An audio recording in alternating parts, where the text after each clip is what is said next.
identity. In fact, in spite of this, the petitioner continued the same, convincing their alma maters that it is part of their religious and social culture, and wearing headscarf is not coming in the way of school discipline and their education. In the month of August 2020, respondents 6 and 7 rebuked the petitioners and told them that their parents had sent consent letter at the time of admission, accepting terms and conditions of the school, and specifically admitted that their wards won't wear the headscarf, so now they can't breach the same. Respondents number 6 to 14, whenever they found the petitioner anywhere in the college, scolded them, threatened them with marking absent in their attendance and not awarding internal marks. Respondent number 13 specifically informed petitioner number 5 that in the past also some girls used to wear headscarf to teach a lesson to them. She incited other students to pull their scarf. If you and other students don't fall in line, they will have to face the same treatment. Since September 2021, the petitioners faced discrimination in their class, and whenever the respondent took their classes, removed the petitioners from their class, marked them absent, made them stand outside as the class as punishment, and it is still continuing today. In the month of December, parents of the petitioner went in to speak to the respondent number 6, that is the principal. He replied that now exams are going on, he will discuss the issue after exam. And when they demanded about the consent letter, which the college exam class teacher did not allow the petitioner students to allow class, used to send into the respondent number 6 office to take permission and inform them either to remove their headscarf or get permission from the principal through their parents. Even when their parents came to college to speak to the principal, respondent number 4, they compelled them to wait the whole day without meeting. The conduct of the respondents 4 to 12 appeared to be to frustrate the petitioners and their parents and compel them to concede before them. On 30th of December 2021, seeing no result, the students approached respondents 3 and 4, who are the district education officers, with their representation to intervene in the matter, finished their ordeal, and after receiving the representation, respondent 3 called the principal and scolded him for not allowing petitioners to attend class and directed him to allow the student immediately. Copy of the presentations are there. On 1st of January 2022, New Year's Day, respondent 6, the principal, called a meeting of the College Development Committee, which had no legal sanctity and in composition of political entities, to interfere in the management and functioning of the college for the political agenda. The chairman of the CDC, respondent 15, declared that the petitioners will not wear headscarf. If they continue, then the other students, according to the narrations, Hindu students, will wear mufflers, saffron shawls to counter them and blend the issue into communal color. After this meeting, the petitioners were not allowed to attend the college on all working days and were made to sit outside of classroom like a culprit on 13th January. Seeing no hope and being targeted from every corner, petitioners thought of doing a protest in front of their college gate along with their petitioners to seek their right of education, which was continually denied. At that time, respondent 6 principal called the local media at the instance of respondent 16, the MLA, which took petitioners with placard to circulate in social and electronic media to divide society mallards. Then, on 14th of January, the petitioners went to the college. That time, the principal called them in his chambers, scolded them for conducting protests in front of college and making a media issue. And subsequently, he called the respondent to write an apology letter. The respondents threatened petitioners with their gestures and gave a blank paper to forcefully write apology. When they refused, they called respondent number 13 as well, who manhandled them physically and threatened to spoil their education completely, and they cannot help as entire system is against them. Then, my lords, then other leaders got on, but this is the basic conspectus. So the reason we have understood the problem. Yes. Please, my lords. This is my respectful submission is that I have gone through the entire act, through the rules, and also an interpretation of the rules. My respectful submission is that in the act, in the Karnataka Education Act of 1983, there is no specific provision which deals with uniform.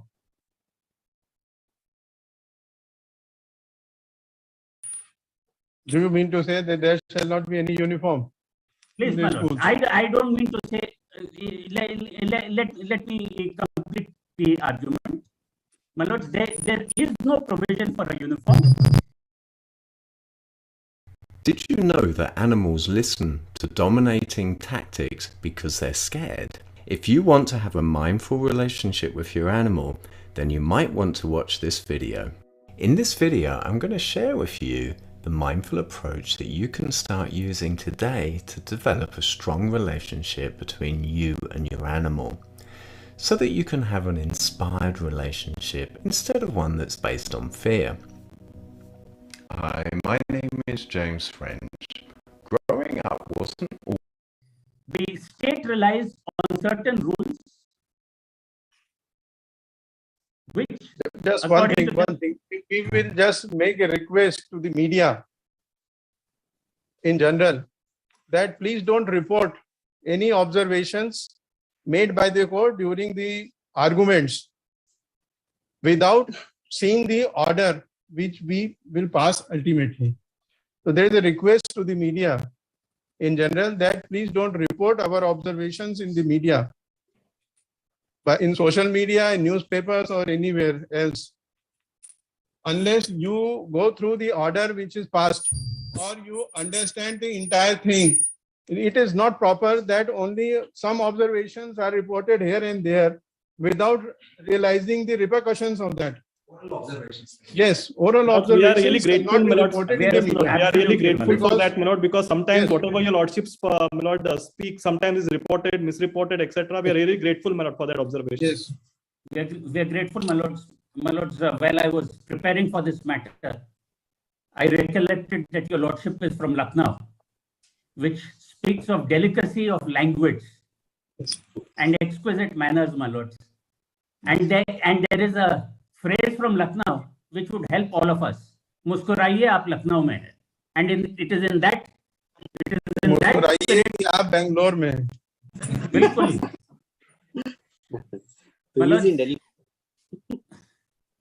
my lords, the thing is that matters may appear big, matters may have grave consequences, Yes. but if there is a certain lightness of touch and an openness of heart, there is nothing that this country cannot achieve. Yes.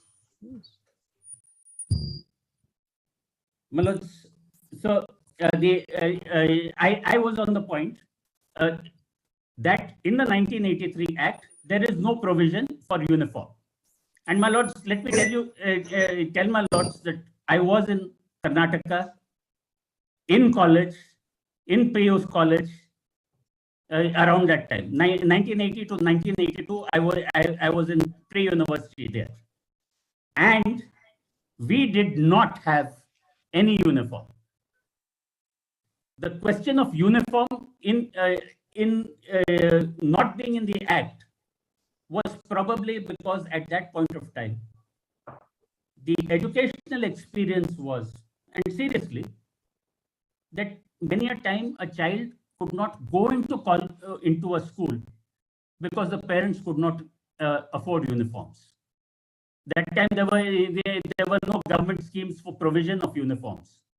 Sometimes there were cases where two children shared one set of uniform, so one child went to school, the other child did not. And so uniforms, by and large, were a school phenomenon, and primarily because it was easy to identify school children if they got lost, if they ran away from school.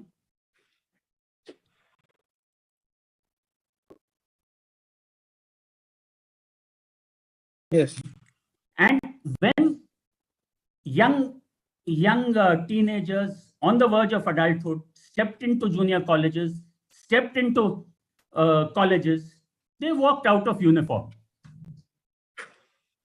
Uniforms for college, my lords, came in much later, and they have come in due to the application of rules. And I if memory serves me right, it all started in Tamil Nadu in a set of institutions, private institutions, which were engineering colleges with the ODR group of institutions which were owned by a former policeman. And then from there on, it came back into the colleges because there was some feeling that uniforms in colleges would prevent fashion shows and whatnot. This is a broad history of the event. It need not trouble your lordships. I'm only putting it in the context of why there is no provision for uniform in the Act. Now there are two sets of rules. There are please, my lords.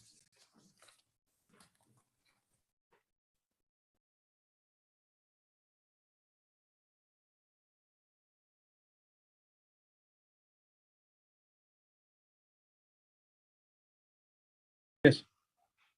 There are the Karnataka Educational Institutions Classification, Regulation and Prescription of Curricular Rules of 1995. The 95 rules.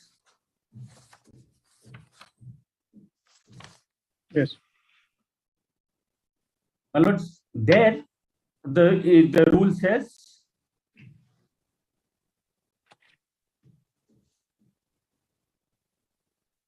please, my lords, just give me 1 minute.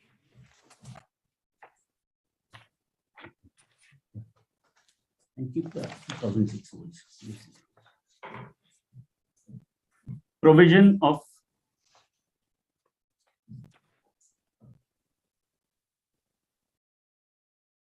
'95.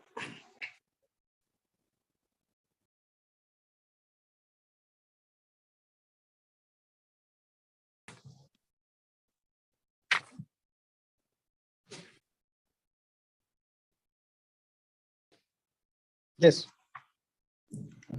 Provision of uniform, clothing, textbooks, etc. Each recognized educational institution may specify its own set of uniform. Such uniform, once specified, shall not be changed within the period of next 5 years. When an educational institution intends to change the uniform as specified in sub-rule 1, it shall issue notice to parents, etc., etc. And then purchase of uniform and textbooks from the school or shop and stitching of uniform with tailors shall be at the option of the student or his parents. These rules, in my respectful submission, basically were for schools. These rules are intended to cover largely the schools. Your lordships will see that Rule 3, which would illustrate prescription of classes relating to primary and secondary education for the purpose of clause 25 and 32 of section 2. Primary education shall be classes from 1st to 7th standard, with 1st to 4th as lower primary, 5th to 6th as upper primary. Secondary education shall have classes from 7th Say that standard. provision of Rule 11 is not applicable to pre-university institutions. Please, my lords. Pre-university is 2006. And the 2006 rules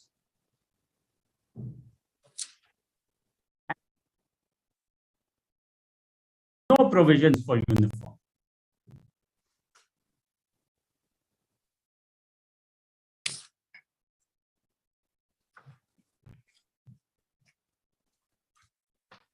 Yes.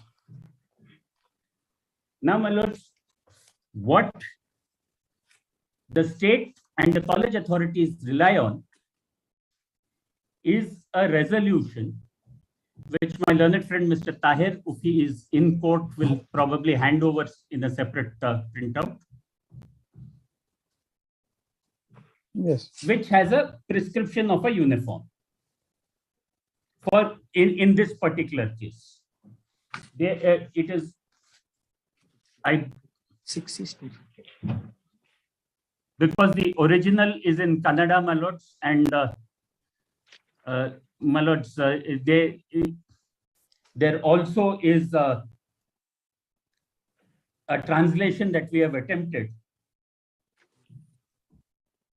But in a sense, the prescription is at clause 4, if I'm not mistaken.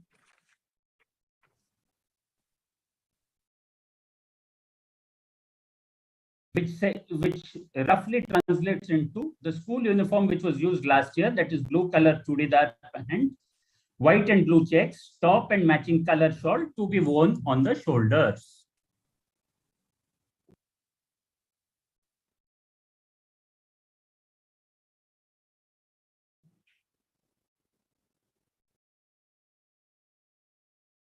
Yes. So you haven't gotten a match yet. Squinty efficiency. Did you? Please, my lords. Now, my lords, there is, as I told your lordship, A, there is no provision. B, there is no penalty. In case the uniform is not worn or improperly worn or incorrectly worn, there is no prescribed penalty. And even if there was a penalty which was prescribed, your lordships could have then checked on whether such a penalty of absolute expulsion, keeping children away totally from education, would be proportionate.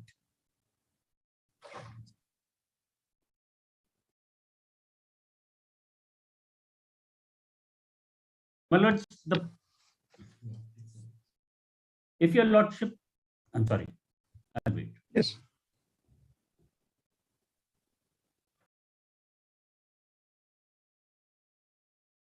If your lordship turns to the Act itself, the Karnataka Education Act of 1983, the penalties prescribed in Chapter 17 are also largely for college managements. Section 113 onwards, my lords.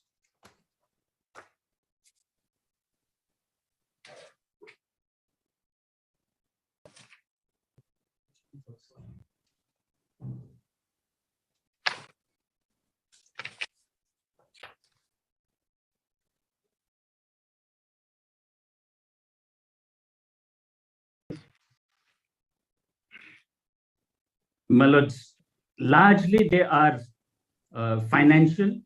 He'll be punished with a fine which may extend to 25 rupees for contravention of Section 17. If a parent fails to comply with an attendance order passed under Section 17, he shall on conviction be punished with a fine not exceeding 2 rupees. Then there are penalties for ragging, for copying at exams, loitering near an examination center, malpractices, and so on and so forth, my lords. But because there was no provision for a uniform, there is also no question of any penalty for want of a uniform or for an infraction of the uniform code.